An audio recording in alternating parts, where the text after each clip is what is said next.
The 2023 MLS season is underway, and us Canadians will be very excited to watch the likes of Jonathan Osorio, Samuel Piette, Mark Anthony Kaye, Kamal Miller, and many more. But there are some Canadians that are flying under the radar, and I believe you need to keep an eye on them. So today I will be coming up with a list of 5 Canadians who I believe you need to keep an eye on this upcoming season. So hopefully you guys are excited for this video, and if you are, as always, be sure to drop a like, drop a sub, and let's get into it now. We will be starting off with Jacob Schaffelberg, who in my opinion is about to have himself a breakout season with Nashville in 2023. Schaffelberg came through TFC's academy and eventually made his way to the first team, where he scored 4 goals in 60 appearances during his time with TFC. He was a constant figure with Toronto towards the end of his time at the club, and he even did enough to earn himself a few call-ups with the Canadian men's national team. Although once Lorenzo Insigne and Federico Bernardeschi touched down in Toronto, Schaffelberg's opportunity to remain a starter was in doubt, and in August 2022, he joined Nashville on loan for the remainder of the 2022 season, with an option for a permanent transfer in 2023. He was an immediate hit in Nashville, scoring on his debut and putting in some solid performances as Nashville finished off their strong 2023 campaign. After the season, Nashville exercised their purchase option for the 2023 season and signed him to a 4-year contract extension with a club option for 2027. We are 1 match into the 2023 MLS season, and Schaffelberg is already off to the perfect start. He started in the home opener for Nashville, featuring in his preferred left attacking mid position, and put in a great shift. He had a lot of energy, was very involved in the match, and scored a well-taken goal to help Nashville pick up a 2-0 win against NYCFC. Schaffelberg is still only 23 years old and has never started more than 13 matches in an MLS season. He's now with a club who trusts him to be a week-in, week-out starter and will give him the opportunity to bring his game to the next level. Schaffelberg will also be playing alongside MLS MVP Hani Mukhtar, and that should help him pick up several personal bests this year, because when you play with a player like Hani Mukhtar, he makes everyone around him better. If Schaffelberg can continue to play consistently and produce at the MLS level, he could also use this season to break into the Canadian men's national team squad, especially for the upcoming Nations League window in March. Other Canadian wingers playing in Europe like Liam Miller, Luca Koleosho, and Theo Corbiano are all struggling for minutes at club level, which means that a revitalized and hungry Jacob Schaffelberg could give John Herdman no option but to call him up in March.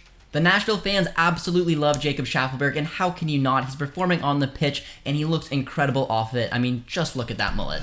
The next exciting young Canadian talent that we are going to keep an eye on in MLS is Sean Rea. Rea spent the past 2 seasons out on loan at Valor FC and just came off an incredible breakout season, where in 27 appearances he scored 5 goals and picked up 9 assists, which set a CPL record.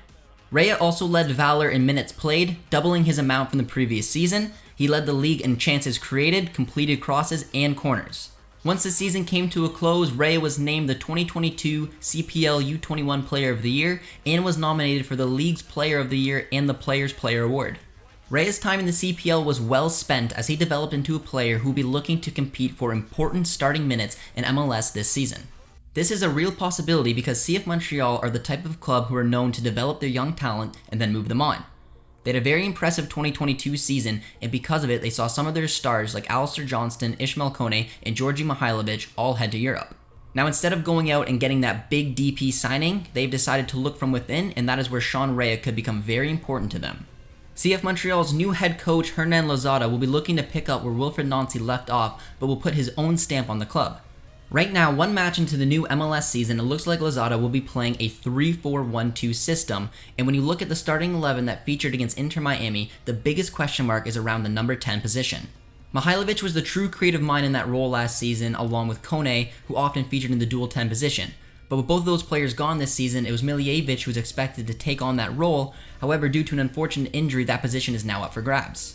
20-year-old Sean Rea and 19-year-old Nathan Saliba are the front runners to battle it out to see who will be playing in that crucial position in the early stages of the new season. Saliba did start the first match, but just wasn't to make an impact before being subbed off at halftime. Rea then came on in the 61st minute and ended up creating the most chances in the match with 3, despite being a second half sub. This should give Rea confidence to build on this cameo, because he will need to continue to create chances and influence matches if he wants to become Lozada's go-to number 10 for the foreseeable future. This is the perfect opportunity for Rea to step up. He's returning from a very successful loan spell, going into a very established squad with just one position that needs him. He's a creative player, he's an intelligent player, and he's definitely going to be a player for you to watch this season. The next player up on our list is DeAndre Kerr from TFC, and this youngster is one that you will want to keep an eye on. Kerr is a very talented young Canadian who will be looking to have a big breakout season with TFC. Back in 2020, Kerr signed a 3-year homegrown player contract with Toronto with options for 2025 and 2026 and really got his feet wet at the MLS level last season. In the 2022 MLS season, Kerr started 11 matches, played in a total of 26, and scored 3 goals, proving to be a very versatile player for Bob Bradley. Despite TFC having a horrible 2022 season, Kerr was able to show that he can be trusted to play for TFC when called upon. With some of the new off-season signings, it may be difficult for Kerr to become a first-team figure right away, however, it's certainly not impossible. Kerr can feature as a number 8 as well as a winger, which means that there are 4 positions he can play in Bradley's 4-3-3 system. In the midfield for the number 8 role, Kerr will be competing with Kay, Vasquez, and Osorio for a starting role, as well as with Bernadeschi and Insigne for the winger position. Now, the MLS season is long and injuries will come into play, which means when you can play in several different positions like Kerr can, opportunities will definitely come his way. The 2023 season got off to the worst possible start for TFC as they lost 3-2 against DC United. They gave up 2 very late goals, and the fact that DC is supposed to finish towards the bottom of the league was a very tough result for Toronto. On top of that, they also lost star DP Lorenzo Insigne to an injury, and right now at the time of recording, there is no word to just how serious the injury is. However, the natural replacement for Insigne right now going forward is Kerr. So depending how long Insigne is out for, Kerr already has an opportunity to impress this season. He's only 20 years old and has huge potential, so whether he's a starter or a super sub, he will definitely have a role to play at TFC this season and is an exciting talent for Canadians to enjoy. Now, I won't sugarcoat it, this is not the ideal start, losing to DC, losing Insigne. However, an opportunity is here for a very talented young kid like Kerr to step up and make a real difference, and is definitely one that we should all be keeping an eye on. Ralph Priso is yet another player to come through the TFC Academy and make it all the way to the first team. Priso scored 2 goals in 33 appearances in all competitions for Toronto, proving to be a very highly rated center defensive midfielder for them. However, back in 2021, Priso had to undergo surgery for a season-ending ankle injury, which set his development back a bit. After returning from his injury, he found it very difficult to break into the TFC starting 11 during the 2022 season, and in July was traded from Toronto to the Colorado Rapids for Marc-Anthony Kaye. In the trade, Colorado also received a little over $1 million in general allocation money and an international roster slot in the trade. Colorado had an incredible, albeit surprising 2021 season, which was then followed up by a very disappointing 2022 season. The Rapids right now aren't expected to have a great season once again, however, they do have a big opportunity in front of them, and that is to develop the talent of Ralph Priso. Priso was the big piece that was moved in the Marc-Anthony Kaye deal. This was because he's a player with a very high ceiling, and TFC knew that he'd probably struggle for minutes having to battle it out with players like Osorio, Kaye, Bradley, and Kerr for starting minutes. As the Rapids kicked off their 2023 campaign, Priso earned himself a spot in the starting 11 for their opening 4-0 loss against the Sounders. If Priso can stay healthy this season, he will have an opportunity to play a lot of minutes and hopefully take a big step in his development. Now, the Rapids may not have got off to the best start, but I do believe playing under a manager like Robin Fraser will be good for Priso because Fraser has a great track record of nurturing young talent. Priso will also be playing as a defensive midfielder for the Rapids this season, and that just so happens to be a position that the Canadian men's national team are desperate for. Priso is still only 20 years old, and if he can take a big step this season, playing week in, week out at the MLS level, there is no reason to think that he can't play his way onto the Canadian men's national team roster for the upcoming March window or even potentially this summer's Gold Cup. Atiba Hutchinson has been a mainstay in the Canadian midfield for a very long time now, but at the age of 40, he's on his way out, and a new crop needs to come up. We've already seen a young player like Ishmael Koney take that opportunity, and Ralph Priso could be that next guy to work his way into the fold. Last up on the list is a 2-for-1 deal because these 2 very talented young Canadians will both be fighting out for starting minutes at the Columbus Crew this season. Let's start off with Jason Russell-Rowe, who was yet another product to come out of the TFC Academy.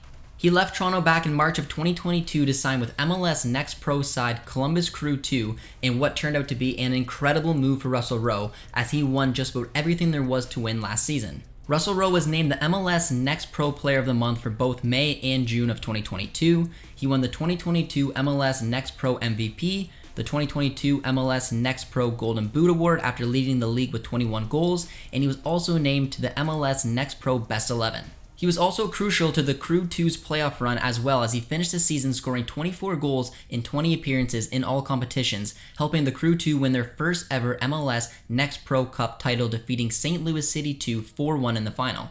The Columbus Crew were tracking his development throughout the 2022 season and eventually traded $50,000 in general allocation money to acquire his homegrown rights from TFC. They then signed him to the first team roster where he made his debut against TFC that same day, recording 2 assists in a 2-1 victory. At the age of just 20, he will be in the first team for the 2023 season, and he did come off the bench for the final 20 minutes of the Crew's 4-1 opening day loss against the Philadelphia Union. Russell Rowe will have his work cut out for him though, however, because he will have to compete with DP striker Juan Hernandez for starting minutes. However, Russell Rowe did prove last season no matter what, he can be very useful coming off the bench to impact a match for the Crew. The other young Canadian in the squad is Mo Farsi, who many of you CPL fans will recognize. Farsi played for Calgary FC in the 2020 and 2021 CPL seasons, and due to his impressive 2021 season with Calgary, he earned himself a move to the Crew 2 for their 2022 inaugural season. Farsi, similar to Russell Rowe, was such an important part of Crew 2's successful 2022 campaign, which led Farsi to also being named in the MLS Next Pro Best 11. Farsi did feature with the first team in 2022 and also signed a first team contract with the Columbus Crew.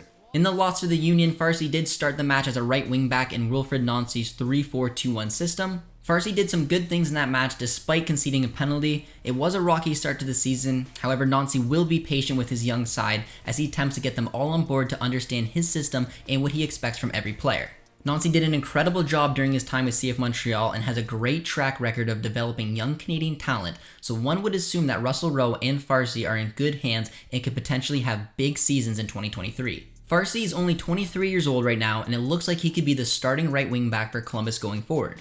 If he's able to continue getting starting minutes and putting good performances each week, there's a chance that he could get on John Herdman's radar. However, that is not the only radar he is on, as a source has told me that Algeria is also closely monitoring Farsi's development.